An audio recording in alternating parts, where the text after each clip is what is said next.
जहाँ पे श्री सुखदेव जी महाराज राजा परीक्षित जी को ये कथा बता रहे हैं कि शुद्ध जीव का ईश्वर से मिलन ही रास है। कल हम और आप सभी ने रासलीला का आनंद लिया, लेकिन कथाएं बच गई। तो राजा परीक्षित जी ने कहा कि प्रभु श्री ठाकुर जी कैसे ऐसी लीलाएं कर रहे हैं। वो स्वयं एक अकेले हैं और गोपियों से घिरे हुए हैं, वो सारी स्त्रियां हैं, और ये कैसी लीला है। कोई संसारिक जीव अगर ये लीला देखे तो उनके मन में संदेह हो जाएगा, उनके मन में प्रश्न आ जाएगा कि स्वयं भगवान होते हुए ये कैसी लीला कर रहे हैं। एक पुरुष होते हुए कैसे स्त्रियों के बीच में ऐसा नृत्य कर रहे हैं, उनसे कैसी प्रीति कर रहे हैं।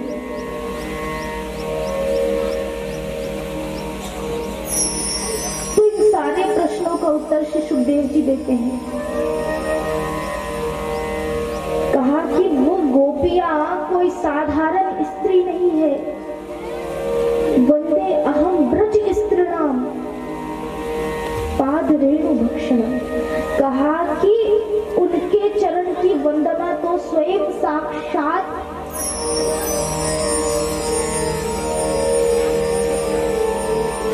ब्रह्मा विष्णु महेश इत्यादि देवता करते हैं, क्योंकि वो साधारण गोपियां नहीं है, साधारण स्त्री नहीं है। अपितु कौन है? उन्होंने स्वयं भगवान से वर मांगा और उस वर में वो गोपी के रूप में वहां पे विराजमान है।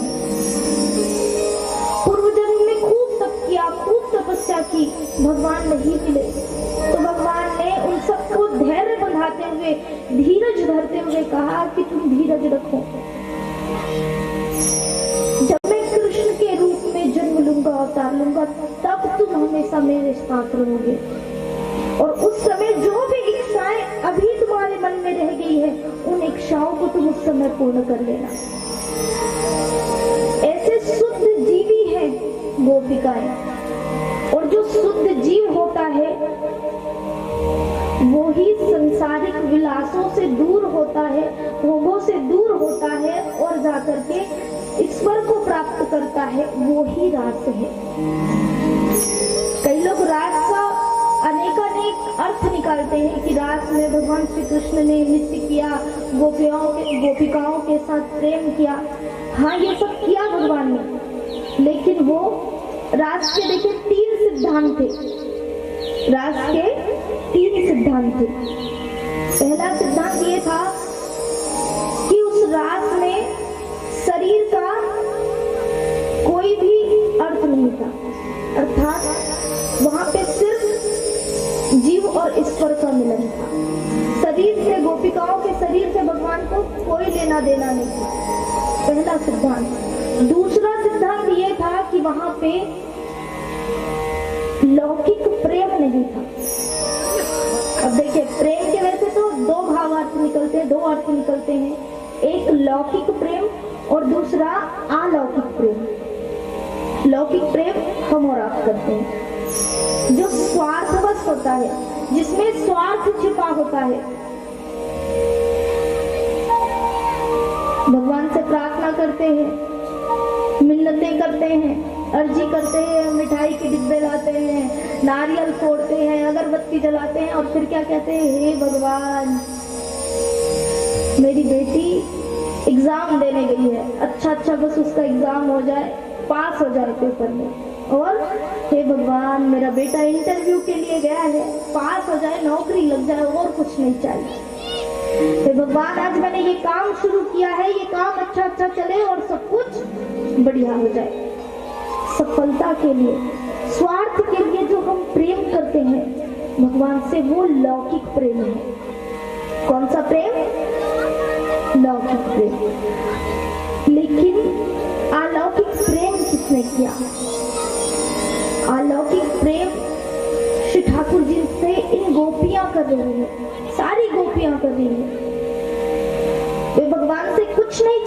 बस इतना चाह रही है कि ठाकुर जी बस आपके दर्शन हो और ये जो जीव है, ये जो आत्मा है, उसका मिलन आपसे हो जाए, इस आत्मा का मिलन परमात्मा से हो जाए, और कुछ नहीं चाहिए। तो ये दूसरा सिद्धांत था कि वहां पे लौकिक प्रेम नहीं है, अपितु कौन सा प्रेम है? अलौकिक प्रेम है, निस्वार्थ भाव का प्रेम छुपा हुआ है। और तीसरा सिद्धांत है, किसी भी प्रकार का मोह नहीं है, किसी भी प्रकार का काम सुख नहीं है, सिर्फ और सिर्फ एक ईश्वर और जीव का मिलन है, ये रास।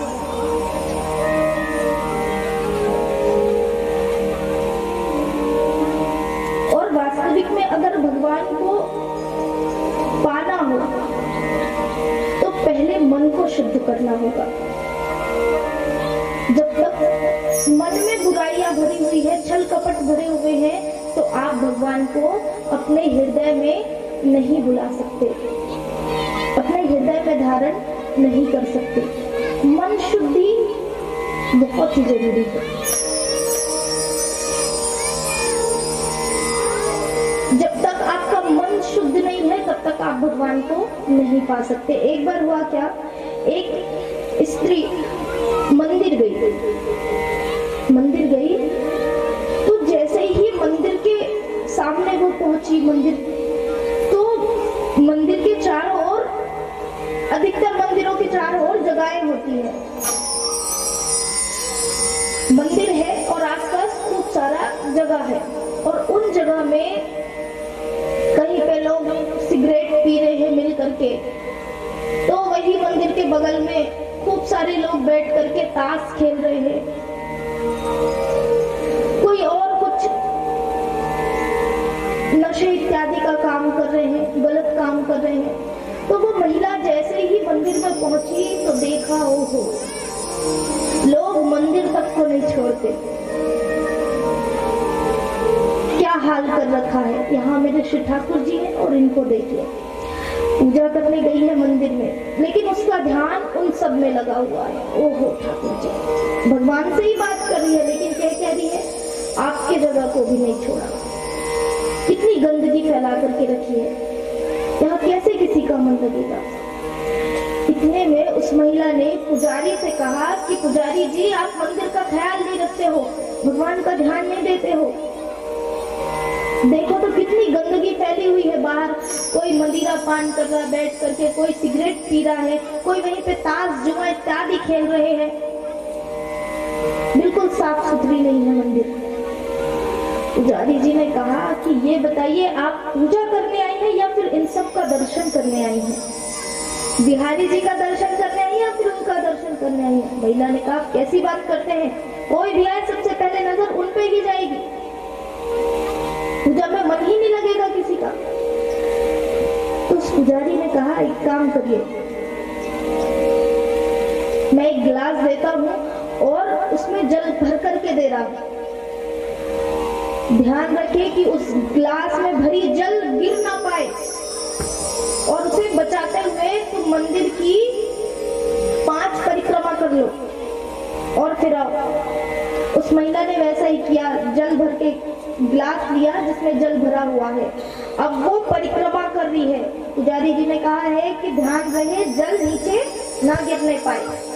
महिला ने परिक्रमा की, एक परिक्रमा हुई, दूसरी परिक्रमा हुई, तीसरी परिक्रमा हुई, ऐसे करते करते 5 परिक्रमा उसने किया और मंदिर में प्रवेश किया। पुजारी ने पूछा, कहीं जल गिराया तो नहीं? उसने कहा नहीं।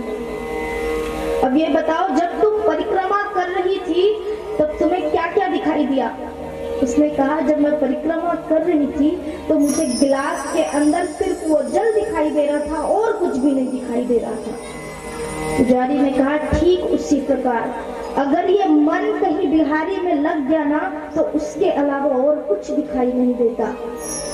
जब तुम यहाँ आई थी तो तुम्हारा ध्यान ठाकुर जी में नहीं था, अन्यत्र कहीं था, और तुम चारों ओर देखती हुई आई। अगर तुम अपने मन में सिर्फ और सिर्फ उस श्री ठाकुर जी को बसा करके आती। जिस प्रकार तुमने परिक्रमा किया तो सिर्फ जल दिख रहे थे, उसी प्रकार जब मंदिर आए तो सिर्फ और सिर्फ ठाकुर जी का ध्यान करती हुई आती, तो तुम्हें ये गलत दृश्य नहीं दिखाई देता, सिर्फ और सिर्फ ठाकुर जी की दिखाई देते।